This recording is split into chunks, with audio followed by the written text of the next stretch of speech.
Nobody has to tell Dr. Lisa Strohman that as a clinical psychologist and attorney.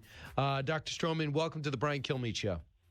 Thank you so much. Happy to be here. Yeah, just to review, the president's now in his in the Beast, the limousine. He is now leaving Wright-Patterson Air Force Base into Dayton, Ohio. So, Doctor, how do we stop this, Dr. Strohman? Does this make any sense to you? First, let's break down El Paso. From what we know, this guy drives 11 hours, goes to a Walmart, gets something to eat, whips out a gun, and starts killing people, and then turns himself in when a cop cuts him off, gets out of his car, and just puts his hands up. How does he profile from what you know? That is really not the typical profile of where you see one of these mass shooters, where they really are committed to ending their own life in one of these situations. But I think that you have to, as a public, we want an answer specific to it, but we have to, as a public, recognize this wasn't something that this guy thought of in 10 minutes and irrationally went out and did that. He was rational. He was thoughtful. He planned it out. He had the weapons in part. He went out there to do the biggest shooting, and that's where I think, I'm frustrated because I've been doing this for 2 decades, that people don't recognize how contagious this is. People are studying ex-mass shooters, and they were looking for a way to put their name on the map. And that's what terrifies me about this El Paso shooter, is he didn't kill himself. He didn't put himself in front of any sort of law enforcement bullet. He turned himself in, so his name and his ability to move forward and be glorified for it is going to continue. So you believe that this isn't a terrorist and this guy is not unhinged? Do you believe he's isolated, forgotten? Just ignored, and he doesn't want to be ignored anymore? I mean, we have not seen the debriefing. We have not seen him talk, but you can profile. Right. I think that, working in the visiting scholar division, or as a profiler in that visiting scholar at the profiling division, I've sat through a bunch of these. By no means am I a professional profiler, but I am going to say that when you look at these situations and you look at these cases, and I've been working in the system in schools with teachers, with families, with people for 20 years since Columbine. It's the whole reason why I went into the psychology of technology and how it impacts people. I've been doing this for 20 years. These people are left to their own devices, are feeling that they don't have a place to belong in society. They go online and they find a home. And whether it's with a fetish community or a white supremacist community, or whether it's with political hatred, they are left to their own devices. They post, they read, they take in that information day in and day out without really any sort of interface with like humanity and compassion and interfacing with us as caring individuals back. That's what I see in these shooters that are going out and they're angry and they're shooting. So when the president says social media and these video games, well, you become lost in that world, and in a way, you lose your ability to interact with the outside world.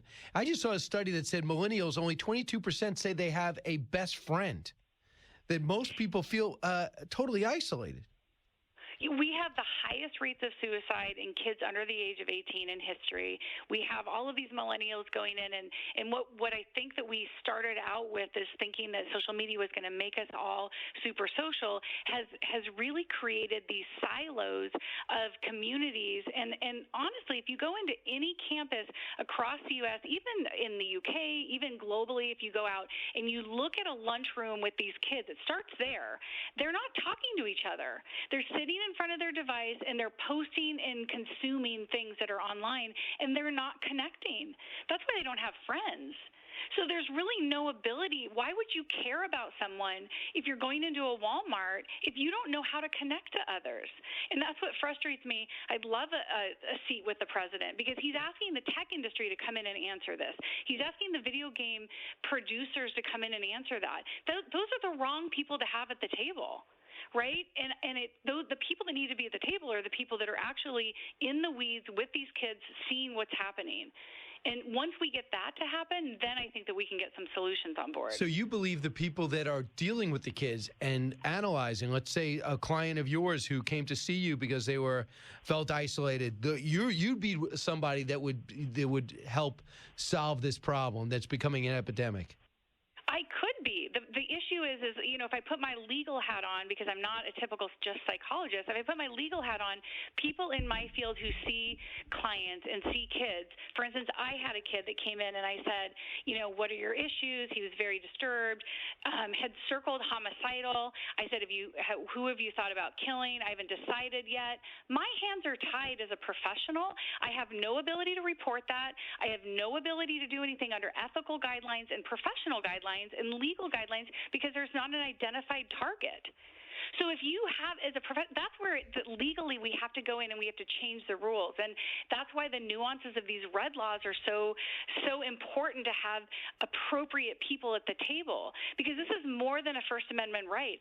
Professionals that, like myself, who can identify and understand, I've got somebody who potentially could be the shooter in Ohio or wow. Professional to report that. Yeah, we just lost you there for a second. So let's look at, so this guy drives 12 hours and seems to be on a whim, decides to open up firing at a Walmart, killing people, and is still alive. Now, let's look at the Dayton shooter. He was a problem in 11th grade. He had a kill list and a rape list. We know that he told friends he wanted to shoot people that didn't give him big tips. We know that he had a girlfriend who said that when on their first date, he showed them video of the mass shooting of the of the synagogue shooting in Pittsburgh. So this is a series of red flags. Does it sound familiar to you? Absolutely familiar. The issue is, who do you report that to? Even if I'm seeing this kid as a professional, if he doesn't say, I'm going to go after Brian, and I know who Brian is, I can't report that. I need an identified target. If he just says, you know what, I'm going to go kill a bunch of people, there's nothing really under the law that we can do. And so we need to change that. That's the frustration with the wrong people are at the table. The video game industry is in it for money. They make billions of dollars. They're not going to come in and create a solution on this, and they're not, quite frankly, solely responsible for it. This kid needed help, and the parents obviously didn't know how to get it for him. The schools were probably trading him around, and the peers aren't educated on how to identify those warning signs and say, hey, we need to get some help for this kid. That's the problem, and for 2 decades I've been working on, nobody seems to want to come to the table and put resources at that level. That's what we need to be spending our time on. So Dr. Lisa Strohman's here, a clinical psychologist, attorney, and FBI scholar.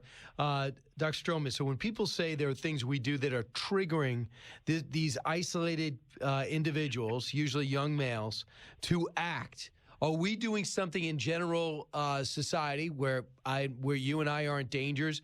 Is there something we're doing? Are public figures somehow triggering these fringe elements? No, I mean, I think it's a bit ridiculous that we're taking a situation that is so tragic where people have lost lives and politicizing it. Look, this isn't a political issue. I think it's an issue about somebody wanting a platform to be able to say, I'm hurting, I'm angry, and here's what I'm going to do, because I've seen in the past that it's made a difference and people start to pay attention. They are just simply putting themselves on an elevated platform in the media so that they can send a message. I don't think that any of these shooters are going after and saying this actual political person is making me do this. I think that that's ridiculous, and I think that we're taking a platform in a political arena right now and trying to blame sides. That's not going to solve anything. It's not going to answer the question that these guys mostly are going after people that are vulnerable because they know that we're going to react as a society and that we're going to pay attention.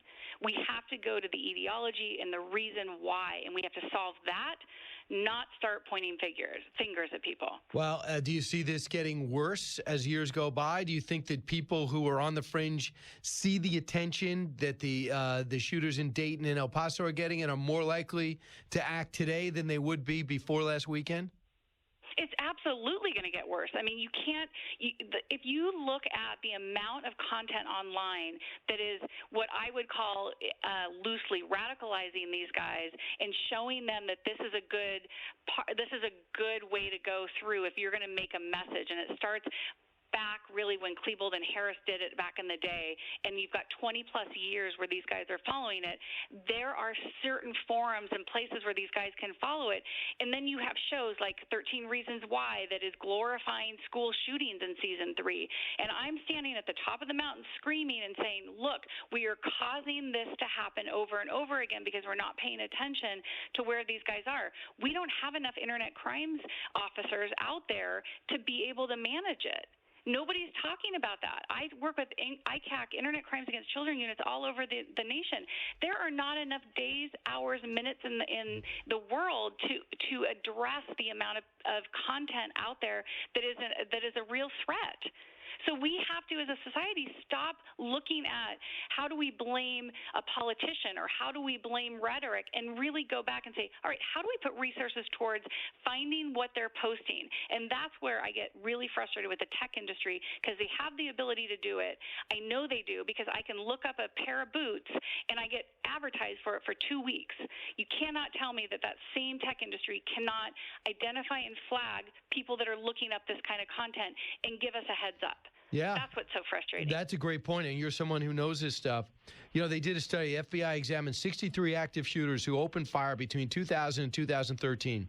All displayed some worrisome behaviors beforehand that people around them had noticed, often expressions of desire to commit violence. But in most cases, people who saw these behaviors responded by talking to the person directly or doing nothing. That according to the study. How should we respond? We have to have some sort of receptacle, whether it's mental health, law enforcement, or a task force in combination that specifically is created where we don't get all up in arms that we're creating a list or all that. It's about resources and getting people the help that they need. A general person in the public isn't going to know how to respond. So how do we get experts on board that say, hey, there's more flags on this case? How do we come together as a society and figure that out? It should not be that hard to create a safe and thoughtful and confidential way to address these people and get people the help that they need.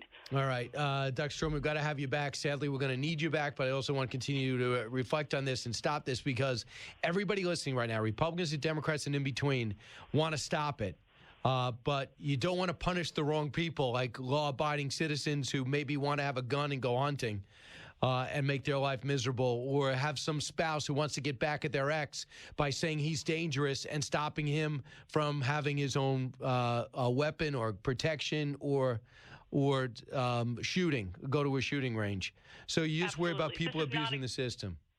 Yeah, this is not a gun issue. You're absolutely right. And you're right. And I'm happy to come back and talk about it. Dr. Lisa Strohman, thanks so much.